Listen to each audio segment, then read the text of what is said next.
Dewi Lembah Bangkai. Bagian 3. Perkelahian antara Hijau 2 dan Tawang Merto semakin hebat. Masing-masing mengeluarkan kepandaian. Tawang Merto andalkan tenaga dalam yang tinggi dan pukulan-pukulan sakti tangan kosong. Sebaliknya, Hijau 2 andalkan kegesitan, serta pukulan-pukulan ujung lengan baju hitamnya yang membersihkan angin deras mengandung hawa busuk menyesakkan. Meskipun dia dapat membendung semua serangan lawan, namun lama-lama Hijau 2 yang kurang pengalaman itu mulai terdesak, dan beberapa kali dia hampir kena hantaman pukulan lawan yang mengandung jebakan-jebakan mematikan. Melihat hal ini, Hijau 1 keluarkan suara suitan nyaring. Dari dalam lembah, tiba-tiba melesat seutas tali yang ujungnya membentuk lingkaran maut. Ujung tali ini menderu ke arah kepala Tawang Merto yang saat itu sama sekali tidak menyadari, karena dengan segala dendam dan kemarahan berusaha menghabisi Hijau 2. Ketika tali maut itu hampir lolos melewati kepalanya untuk menjirat lehernya, tiba-tiba sebatang patahan cabang kecil melayang ke udara. Tali yang siap menjirat dan menyeret tubuh Tawang Merto terpukul mental. Sang Adipati selamat dari maut. Bedebah minta mampus. Siapa yang berani mencampuri urusan orang-orang Lembah Bangkai? Teriak Hijau 1 marah. Sebagai jawaban, terdengar suara tawa mengekeh. Hijau 1 berpaling dan kagetlah gadis ini. Jilid 9. Tegak 10 langkah di sebelah kirinya, Hijau 3 melihat seorang nenek berpakaian kuning bermuka hitam. Di dada pakaiannya terpampang gambar kelabang berwarna biru. Inilah nenek kelabang biru, tokoh silat golongan hitam yang ditempur Hijau 3 dan Hijau 2 beberapa waktu lalu. Kehebatan si nenek membuat dua anak buah Dewi Lembah Bangkai terpaksa mengundurkan diri.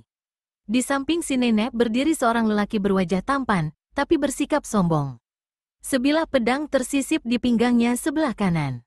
Orang inilah yang diketahui hidup sebagai suami istri dengan si nenek dan bergelar pendekar pedang iblis. Si nenek masih terus tertawa mengekeh. Ketika hentikan tawa, terdengar suaranya yang nyaring.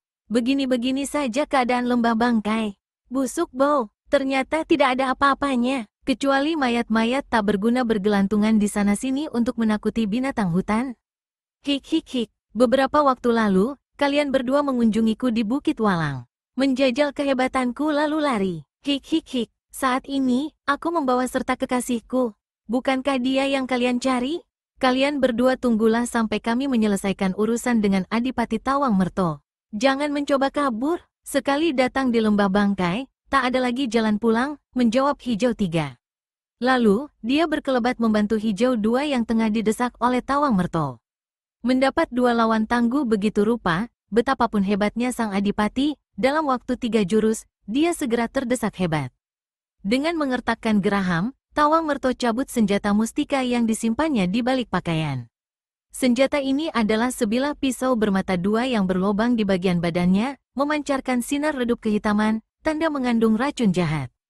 Melihat lawan keluarkan senjata berbahaya, Hijau 2 dan Hijau 3 segera loloskan selendang yang dijadikan ikat pinggang. Selendang hijau ini dikebut demikian rupa, sehingga setiap Tawang Merto menikam atau membabatkan pisaunya, dia merasakan seperti ada dorongan angin keras menderanya. Lama-lama, Adipati ini menjadi kalang kabut sendiri. Beberapa kali, ujung selendang kedua lawannya berhasil menghantam tubuhnya. Sang Adipati merasakan ada hawa aneh yang menjalari dirinya. Keringat dingin mengucur di sekujur badannya. Selagi terdesak seperti itu, dia berteriak pada 11 prajurit yang masih ada di situ agar membantu. Namun, semua prajurit tidak ada yang berani bergerak. Prajurit-prajurit pengecut, kelak kalian akan kuhukum gantung satu persatu, teriak Tawang Merto marah. Jika kami berdua menjadi prajurit-prajurit yang berani, hadiah apa yang akan kau berikan pada kami, Adipati? Terdengar suara nenek kelabang biru. Adipati Tawang Merto melompat mundur menjauhi kedua lawannya dan berpaling. Dia tidak mengenali siapa adanya lelaki di samping si nenek. Tetapi, melihat si nenek, dia rasa-rasa pernah berjumpa sebelumnya. Berpikir sejenak, lalu dia ingat. Hai, orang tua keren, bukankah kau nenek kelabang biru yang dulu pernah membantu pasukan kerajaan ketika membasmi kaum pemberontak di selatan? Kau masih tidak melupakan jasa yang dibuat kekasihku, menyahuti si pedang iblis. Kau belum menjawab pertanyaannya tadi? Aku, sekotak penuh perhiasan emas dan batu-batu permata, 10 ringgit emas menantimu di Kadipaten, jika kau dan kekasihmu itu mau membantuku menyingkirkan dua gadis keparat ini. Nenek kelabang biru, Jangan kau berani mencampuri urusan kami, teriak Hijau Dua memperingatkan. Ah, sudah terlanjur, sudah terlanjur. Seharusnya kau memberi kehormatan pada kami. Bukankah secara tidak langsung, kalian berdua telah mengundang kami untuk datang kemari? Khawatir si nenek dan kekasihnya akan berubah pikiran, maka Adipati Tawang Merto cepat berkata, tidak perlu bertutur cakap dengan gadis-gadis sesat ini. Mari kita sama-sama membasminya. Aku sudah siap, jawab si nenek kelabang biru. Dia merangkul pedang iblis, mencium pipinya, lalu bertanya, kekasihku, kau sudah siap pula? Tentu, sahut pedang iblis. Lalu mengecup bibir si nenek lumat-lumat, membuat Hijau Dua dan Hijau Tiga merasa jijik melihatnya. Di atas pohon, pendekar 212 Wiro Sableng hampir tidak dapat menahan tawa melihat kelakuan lelaki muda dan nenek renta itu. Gila gendeng, tapi biar aku ikut-ikut gila bersama orang-orang sedang itu, kata Wiro. Ketika nenek kelabang biru dan pedang iblis bergerak maju mengurung, Wiro melompat turun dari atas cabang pohon. Saat itu, sebenarnya Hijau Dua dan Hijau Tiga diam-diam merasa bimbang, apakah mereka berdua mampu menghadapi 3 lawan sekaligus. Yang mereka risaukan bukannya Adipati Tawang Merto, tapi justru si nenek dan kekasih mudanya itu. Berkelahi 3 lawan 2 bukan saja tidak seimbang, tapi bisa dianggap pengecut main keroyok. Biar aku membantumu, gadis-gadis jelita, Wiro berseru, lalu di udara dia membuat jumpalitan 2 kali berturut-turut. Ketika menjejakkan kaki di tanah, pendekar ini tegak di antara Hijau Dua dan Hijau Tiga. Tadi kulihat 2 kekasih itu berciuman dulu sebelum masuk kalangan pertempuran. Apakah kita bertiga tidak berciuman pula? Ujar Wiro seraya berpaling pada Hijau Dua dan Hijau Tiga lalu tertawa gelak-gelak. Tentu saja paras Hijau Dua dan Hijau Tiga menjadi merah. Sebaliknya, si nenek dan kekasihnya yang merasa tersinggung dengan ejekan itu sama membesi wajah masing-masing. Pemuda bertampang tolol, bentak si nenek. Aku berani bertaruh, 2 gadis itu tidak akan mau menciummu. Tubuhmu saja apeknya tercium sampai kemari. Lalu, nenek kelabang biru tertawa gelak-gelak. Meskipun hatinya dongkol setengah mati, namun kehadiran pemuda tak dikenal itu mau tak mau dirasakan sebagai pertolongan yang tidak terduga oleh Hijau Dua dan Hijau Tiga. Melihat caranya tadi melompat dari atas cabang pohon yang tinggi, jelas dia memiliki kepandaian. Tapi, sampai di tingkat mana kepandaiannya itu? Apakah mampu menghadapi 3 lawan, terutama si nenek kelabang biru yang berbahaya dan ganas itu? Soal cium-mencium dengan 2 gadis ini kita lupakan saja, ujar Wiro. Tapi, kalau kalian bertiga nanti sampai jatuh di tangan kami, apakah kau akan mau menciumku, Nek? Lagi-lagi Wiro mengejek. Si nenek terdengar menggereng. Jangankan mukamu, pantatmu pun akan kucium jika aku sampai kalah olehmu, kata si nenek saking marahnya. Hahaha, bagus. Semua mendengar, semua jadi saksi, seru Wiro. Nenek kelabang biru memberi isyarat pada kekasihnya.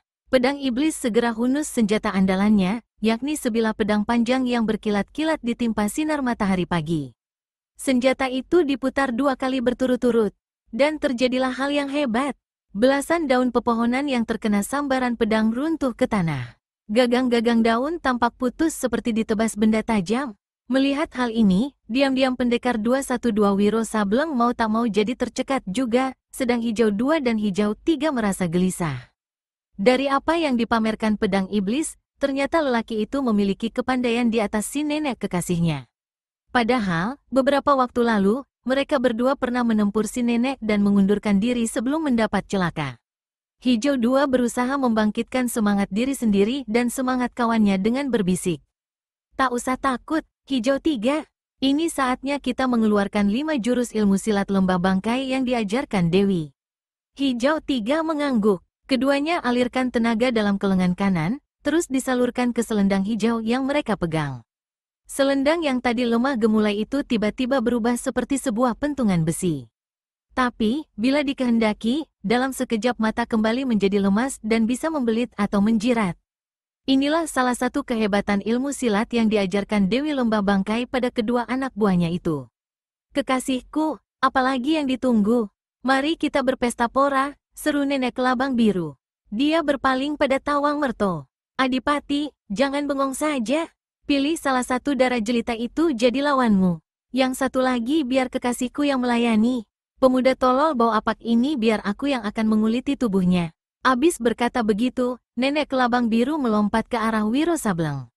Murid Sinto Gendeng sempat melihat bagaimana kedua tangan si nenek yang tadinya hitam keriputan, tiba-tiba berubah menjadi biru kelam, tanda sudah dialiri tenaga dalam yang menyalurkan racun jahat. Dua tangan menggapai ke depan. Cepat sekali, satu tangan tahu-tahu sudah mencengkeram ke arah tenggorokan, sedang satunya menusuk ke jurusan perut. Pendekar 212 berkelit ke kiri, lalu putar tubuhnya dan mainkan ilmu silat orang gila yang didapatnya dari tua gila, karena menurutnya jurus-jurus silat yang seperti orang mabuk itulah yang sanggup menghadapi serangan lawan yang mengandalkan sepasang tangan beracun. Hijau 3 tanpa menunggu lebih lama, langsung menghambur ke arah Tawang Merto. Selendangnya berkelebat kian kemari, berusaha mementahkan setiap tusukan atau sambaran pisau di tangan sang adipati. Sementara itu, Hijau 2 sudah terlibat dalam perkelahian yang hebat dengan pedang iblis. Keganasan ilmu pedang lelaki berusia 30 tahun itu seolah-olah terbendung oleh kehebatan selendang di tangan Hijau 2 yang bisa meliuk mematuk seperti ular, atau menderu membelit siap menjirat tangan atau senjata lawan, tapi juga bisa berubah seperti sebuah tongkat baja yang keras. Pedang iblis kertakan rahang. Dia tidak menyangka sama sekali kalau gadis jelita yang hanya bersenjatakan sehelai selendang hijau itu akan sanggup menghadapi pedang mustikanya yang tersohor di 8 penjuru angin. Maka sambil membentak garang, pedang iblis rubah permainan pedangnya. Senjata itu kini lenyap, berubah menjadi sebuah sinar yang menusuk, membabat, atau membacok dalam gerakan kilat yang sulit diduga. Beberapa kali, Hijau 2 terpekik, karena ujung selendangnya berhasil dirobek atau dibabat putus oleh senjata lawan. Lambat laun, selendang itu hanya tinggal 3 jengkal saja lagi. Hijau 2 mulai terdesak. Dalam keadaan kepepet begitu rupa, Hijau 2 segera keluarkan 5 jurus ilmu silat lembah bangkai yang baru saja dipelajarinya dari Dewi Lembah Bangkai. Setiap kedua lengannya bergerak, dari ujung lengan pakaian hijaunya menghambur angin deras yang mengeluarkan hawa dingin disertai sambaran bau busuk luar biasa. Pedang iblis merasakan kepalanya pusing dan napasnya sesak. Sepasang matanya mulai kabur. Cepat-cepat lelaki ini menutup penciumannya, lalu kerahkan tenaga dalam untuk meredam hawa beracun yang coba menguasai dirinya. Pedang saktinya diputar dengan sebat, namun sampai 5 jurus di muka, tetap saja dia tidak sanggup menerobos pertahanan Hijau 2. Marahlah lelaki ini, tangan kirinya diangkat. Setiap dia melancarkan serangan dengan pedang, tangan kirinya ikut menggempur. Hijau 2 merasa seolah-olah dia dijepit dari kiri kanan. Ilmu silat lembah bangkai yang baru dikuasainya menjadi kacau. Perlahan-lahan tetapi pasti, darah ini terpaksa bertindak mundur terus-terusan dan bertahan mati-matian. Lain halnya perkelahian antara Tawang Merto dengan Hijau 3. 4 jurus berlalu. Mula-mula, terlihat perkelahian berjalan seimbang. Namun, memasuki jurus kelima, adipati berkepandaian tinggi itu membuat gebrakan-gebrakan beruntun. Hijau 3 terpekik ketika pisau di tangan lawan merobek besar dada pakaiannya. Payudaranya yang putih dan kencang tersingkap lebar, membuat sesaat Tawang Merto yang memang doyan perempuan itu jadi terkesiap. Dengan cepat, Hijau 3 tutupi dadanya dengan selendang hijau. Akibatnya, dia kini tidak bersenjata. Di dalam hati, Adipati Tawang Merto timbullah maksud kotor. Dengan pisaunya, dia akan merobek-robek seluruh pakaian gadis itu. Maka, dia menyerbu kembali. Tapi, sang adipati kecele. Saat itu, Hijau 3 sudah mulai keluarkan 5 jurus ilmu silat lembah bangkai. Bau busuk menghampar dan melabrak ke arah Tawang Merto, membuat adipati ini sulit bernapas. Edan, teriak Tawang Merto marah. Tangan kirinya dipukulkan ke depan. Serangkum angin panas menderu. Hijau 3 menekuk kedua lututnya. Berbarengan dengan itu, kedua tangannya dipukulkan ke depan menyongsong serangan lawan. Kedua pihak yang mengadu kekuatan tenaga dalam lewat pukulan sakti sama-sama keluarkan seruan tinggi. Tawang Merto terjajar beberapa langkah. Dadanya mendenyut sakit. Wajahnya sepucat kertas. Di depannya, Hijau 3 jatuh terduduk di tanah dengan wajah juga pucat pasi dan ada darah membersit di sela bibirnya. Melihat lawan terluka di dalam, Tawang Merto cepat memburu. Pisau beracun di tangan kanannya ditusukkan ke leher Hijau 3. Gadis ini tak mampu mengelak. Dia coba memukul tangan lawan yang memegang senjata maut dengan tangan kiri, karena tangan kanan dipakai berstrekan ke tanah agar tidak jatuh. Pukulan tangan kiri itu pun luput. Ujung pisau beracun terus meluncur deras ke arah lehernya. Terdengar pekik Hijau 3 menyambut kematian yang tak bisa dihindarinya. Sebaliknya, Tawang Merto sendiri tiba-tiba saja merasakan seperti ada satu tembok besar yang menghantam tubuhnya, hingga dia tersapu ke kiri dan jatuh terguling di tanah. Itulah pukulan sakti benteng topan melanda samudera yang dilepaskan pendekar 212 Wiro Sableng yang masih sempat melihat bahaya maut mengancam Hijau 3. Tawang Merto berdiri terlatih-tatih. Sebagian tubuhnya terasa seperti hancur. Dalam keadaan seperti itu, dia sadar benar tak ada gunanya meneruskan pertempuran. Maka, adipati ini cepat menghampiri seekor kuda besar. Namun, sebelum dia sempat naik ke atas punggung binatang ini, tiba-tiba seutas tali menyambar dari belakang. Terdengar suara patahnya tulang leher adipati ini ketika jeratan tali menyentak, dan tubuhnya diseret oleh satu kekuatan besar masuk terjerumus ke dalam lembah bangkai. Jilid 10. Karena berusaha menolong Hijau 3, berarti Wiro tidak dapat memusatkan seluruh pematiannya dalam menghadapi nenek kelabang biru. Kesempatan ini tidak disia-siakan lawan. Dengan gerakan kilat, perempuan tua itu melesat ke depan. Dua tangan kembali mencengkeram, sedang lutut kanan dilipat dan sesaat kemudian kaki kanan itu menendang ke arah dada. Pendekar 212 terkesiap. Dari 3 serangan lawan, dia tahu pasti cengkeraman tangan kiri kanan si nenek adalah yang paling berbahaya, karena mengandung racun kelabang yang ganas dan mematikan. Dengan gerakan ilmu silat orang gila yang aneh, Wiro berhasil selamatkan kepala dan lehernya dari serangan dua tangan. Untuk menghindarkan tendangan ke arah dada, pendekar ini jatuhkan diri ke belakang. Ketika si nenek memburu dengan geram karena 3 serangannya luput, Wiro angkat kakinya sebelah kiri dan selusupkan ke selangkangan si nenek. Manusia kurang ajar, teriak nenek kelabang biru marah sekali. Sambil membuang diri ke samping, dia menghantam dengan tangan kanan. Satu sinar biru menderu bergemuruh. Mampus, teriak si nenek. Karena yakin dengan pukulan sakti yang selama ini tidak bisa dihadapi siapapun, dia akan mampu menamatkan riwayat pendekar 212. Mencium bau amis dan angkernya sinar pukulan sakti itu, murid Sinto Gendeng sudah maklum keganasan serangan lawan. Maka, tanpa pikir panjang lagi, dia balas menghantam dengan pukulan sakti orang gila mengebut lalat. Tangan kanannya bergerak tiada henti ke kiri dan ke kanan. Sinar biru pukulan nenek kelabang biru seolah-olah terbelah dan terpental ke samping, menghantam pepohonan dan sebuah gundukan tanah. Pohon itu langsung menjadi biru, sedang gundukan tanah muncrat beterbangan laksana dilanda angin puyuh. Karena masih berusaha bertahan untuk melancarkan serangan susulan, si nenek merasakan tubuhnya terhuyung ke kiri dan ke kanan. Sebelum jatuh, sambil memaki perempuan tua ini cepat melompat mundur. "Bangsat, siapa kau sebenarnya?" teriak nenek kelabang biru. Seumur hidup, baru sekali ini dia menghadapi musuh begini luar biasa dan masih sangat muda pula, hingga dia merasa dipermalukan. Dan di depan mata kekasihnya pula. "Kau barusan memanggilku bangsat." "Nah, anggap saja itu namaku," sahut Wiro seraya pasang kuda-kuda baru. "Nek, sebelum kau kurobohkan, lebih baik cepat-cepat saja mencium pantatku, lalu bawa pacarmu itu meninggalkan tempat ini." Sombongnya, teriak nenek kelabang biru, lalu meludah ke tanah. "Aku bersumpah akan membunuhmu dan memperkosa mayatmu." "Ih," Wiro berseru. Dia hendak tertawa gelak-gelak mendengar ucapan si nenek, tapi dia melihat sinar yang memancarkan maut di kedua mata si nenek. Tua bangka jelek ini tidak main-main agaknya, pikir Wiro. Baru saja dia bersiap-siap untuk menghadapi lawan, tiba-tiba si nenek sudah berteriak nyaring dan hantamkan tangan kanannya. Tidak terdengar suara deru kekuatan tenaga dalam. Tidak terdengar siuran angin sakti. Namun, saat itu Wiro melihat ada 3 buah benda aneh berwarna biru menyerbu ke arahnya.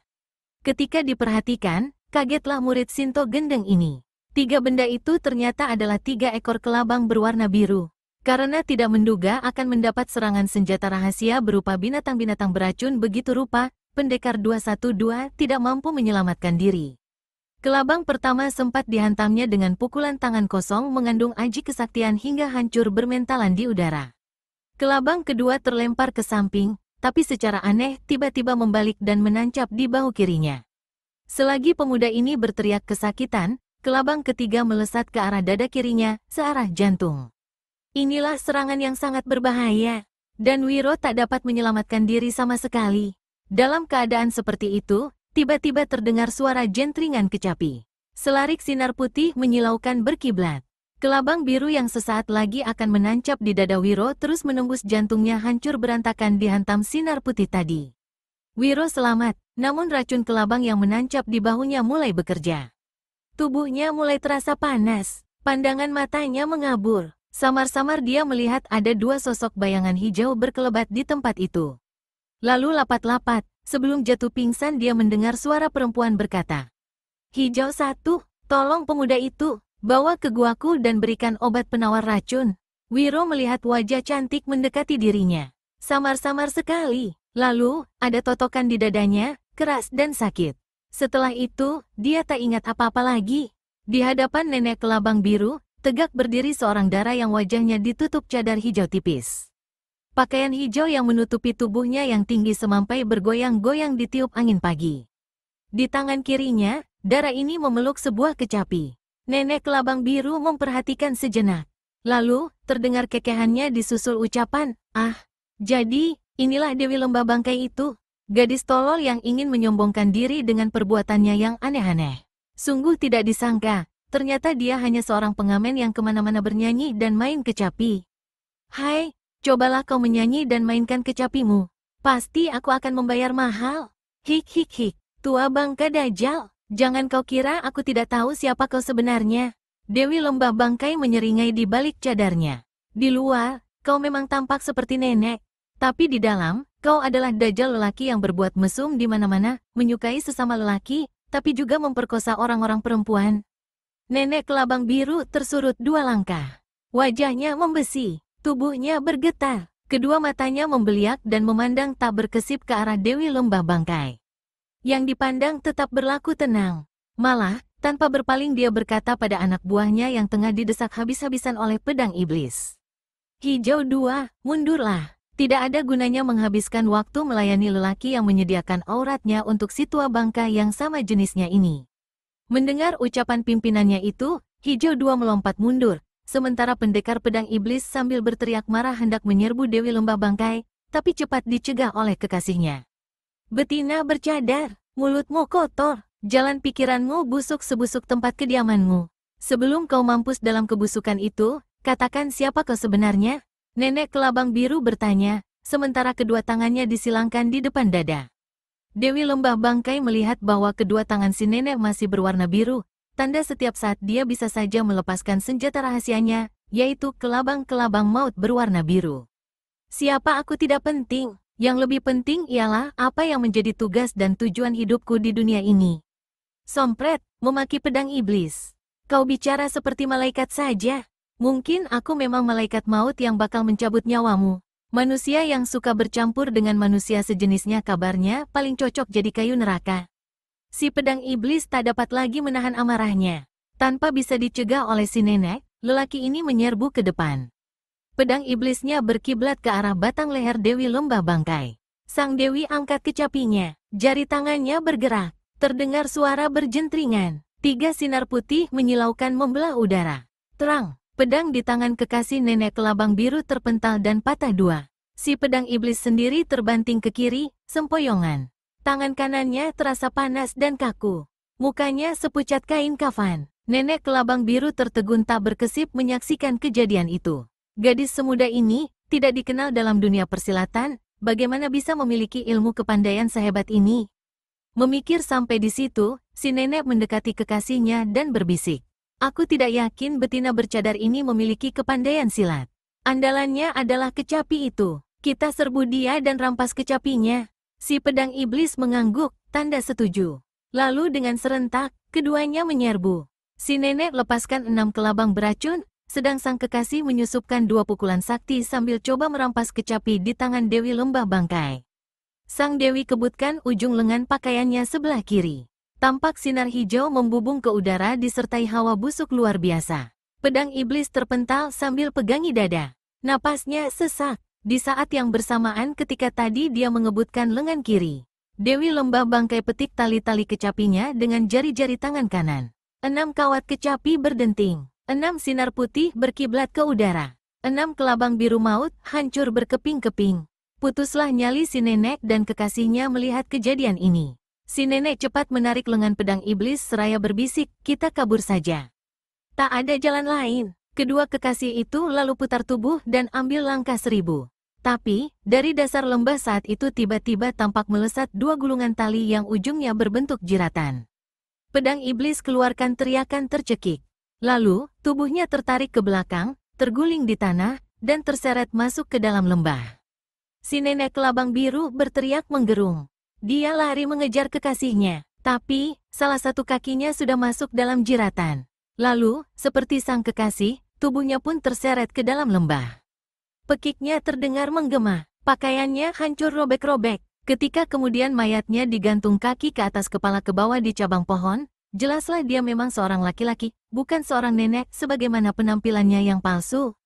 Jilid 11. Dewi Lembah Bangkai menatap ayah dan anak itu beberapa lama, lalu berkata, Adisara, aku menghargai maksudmu yang tidak ingin meninggalkan lembah ini setelah kau berkumpul lagi dengan ayahmu, bahkan mendapatkan kembali kekasihmu Ningrum. Memang tidak satu orang pun boleh meninggalkan tempat ini sebelum semua urusan selesai. Dan kau Ningrum, berlatihlah dengan keras agar kau mampu menguasai 5 jurus ilmu silat itu. Dan minum ramuan perangsang penimbul tenaga dalam itu pada waktu-waktu yang telah ditentukan. Akan saya perhatikan, Dewi. Kami bertiga bukan saja berutang budi, tapi juga berutang nyawa dan masa depan, menjawab Ningrum. Sebelumnya, dia sudah diberitahu bahwa ayahnya, Adipati Sawung Glingging, telah kembali ke Kadipaten dalam keadaan tidak kurang suatu apa, sedang Adipati Tawang Merto telah menemui ajal. Dewi Lembah Bangkai tinggalkan ketiga orang itu, masuk ke dalam guanya. Selama 3 hari, dia tidak tidur di dalam gua yang dijadikan tempat perawatan pendekar 212 Wiro Sableng. Hijau 1 yang bertugas merawat Wiro mendatangi sang Dewi. Bagaimana keadaannya? Bertanya Dewi Lembah Bangkai. Panasnya masih tinggi. Dia masih sering mengigau. Tapi, racun yang berbahaya itu telah musnah oleh obat yang Dewi berikan, menerangkan Hijau 1. Apakah igauannya masih menyebut-nyebut pemuda bernama Panji Kondang itu? Masih. Walau tidak sesering 1 hari sebelumnya, jawab Hijau 1 pula. Saya mohon petunjukmu lebih lanjut, Dewi. Bergabunglah bersama kawan-kawanmu yang lain. Lanjutkan melatih 5 jurus ilmu silat Lembah Bangkai itu. Hari pembalasan yang aku tunggu-tunggu akan segera datang, cepat atau lambat.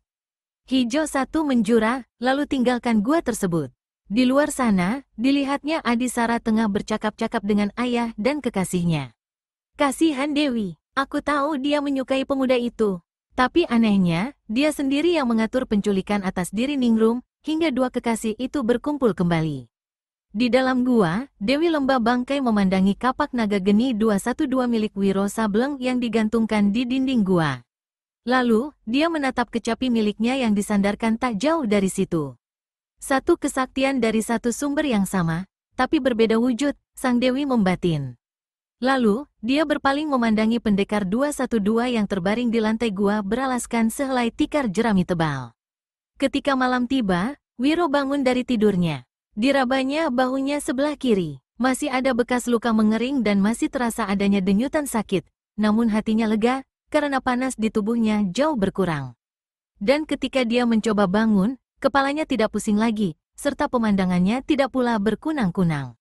Kemudian, disadarinya dia tidak berada sendirian dalam gua yang diterangi pelita kecil itu. Berpaling ke kiri, dilihatnya Dewi Lembah Bangkai tegak bersandar ke dinding. Sepasang mata di balik cadar menatap ke arahnya. 2 pasang mata saling bertemu untuk beberapa saat. Wiro coba mengingat-ingat, sementara perutnya terasa lapar dan tenggorokannya kering. Di mana dia berada saat itu dan sudah berapa lama dia berada di situ? Lalu, perempuan bercadar yang mengenakan pakaian tipis hijau itu, dia ingat apa yang terjadi. Pertempuran itu, jangan-jangan inilah Dewi Lembah Bangkai yang mendadak tersohor sejak beberapa bulan belakangan ini. Di mana gadis-gadis cantik lainnya? Lalu, dilihatnya senjata mustika miliknya tergantung di dinding gua. Dia berdiri hendak mengambil senjata itu. Tapi, gadis bercadar cepat berkata, tak ada yang akan mengambil kapak mustikamu. Kau berada di tempat aman. Wiro menatap sang Dewi sesaat, lalu memandang ke bahu kirinya. Kau pasti Dewi Lembah Bangkai yang cantik dan perkasa itu. Aku tidak suka dipuji, kata sang Dewi dingin. Bagaimanapun, itu adalah kenyataan yang aku lihat. Juga dilihat semua orang. Aku yakin, kau dan anak buahmu telah menyelamatkan diriku dari kelabang maut nenek keparat itu. Aku menghaturkan terima kasih dan tak tahu bagaimana harus membalas budi. Kau pun telah menyelamatkan salah seorang anak buahku. Walau tidak saling mengharapkan, di dunia ini sudah lumrah, budi dibalas budi, hutang nyawa dibalas nyawa. Sang Dewi diam sesaat, lalu kembali berkata, lembah bangkai memiliki peraturan. Siapa yang berani datang kemari berarti sudah siap untuk mati. Datang berarti tidak pernah pulang. Rupanya itu yang bakal terjadi dengan diriku, tanya Wiro. Dewi lembah bangkai tak segera menjawab. Jari-jari tangannya digerakkan di atas kawat-kawat kecapi. Suara kecapi menggema dalam gua itu. Dinding terasa bergetar dan api pelita bergoyang-goyang. Sampai beberapa waktu lalu, aturan itu memang masih berlaku. Namun, keadaan menentukan lain. Kau akan menemui beberapa orang lain di luar sana. Mereka juga tidak kubunuh. Aku ada beberapa pertanyaan untukmu, Pendekar 212. Jadi, kau sudah tahu siapa aku? Kapak itu yang memberitahu, sahut Dewi Lembah Bangkai. Pertanyaan pertama, kau mengikuti anak buahku Hijau 2 dari Kadipaten. Apa maksudmu? Apakah ada yang membayarmu untuk membebaskan pengantin perempuan itu? Wiro garuk-garuk kepala. Perutnya lapar sekali dan tenggorokannya kering serta haus. Maka, dia terus terang berkata, aku tidak tahu berapa lama aku terbaring pingsan atau tidur. Tapi saat ini, yang ku ketahui perutku sangat lapar dan haus sekali. Kau akan mendapatkan apa yang kau inginkan setelah menjawab pertanyaan-pertanyaanku, jawab Dewi Lembah Bangkai.